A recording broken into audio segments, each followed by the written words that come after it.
akcia. Takže napríklad dnes je veľmi moderné hejtovať na sociálnej sieti, ale to tiež nie je veľmi cool, pretože je to taký trošku prejav slabožstva, alebo keď hejtujete na sociálnej sieti, pôsobíte, že ste frustrovaní tým, že sa vám niečo nepodarilo, takže máte pocit, že všetko, čo robia ostatní, je na hovno. Je to trochu infantilné.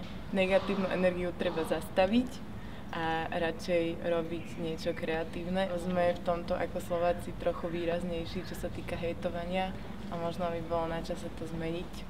Zaujímavým faktom našej mentality je aj to, že keď je už ten čas vyjadriť ten názor, tak to ľudia väčšinou nespravia a o to zaujímavejšie je to napríklad v politike, kde by sa ľudia mali postaviť voči niečomu a zaujať nejaké stanovisko. Si myslím, že ak sa to dá, tak by sme mohli byť na seba dobrí, lebo tu nie sme úplne dlho.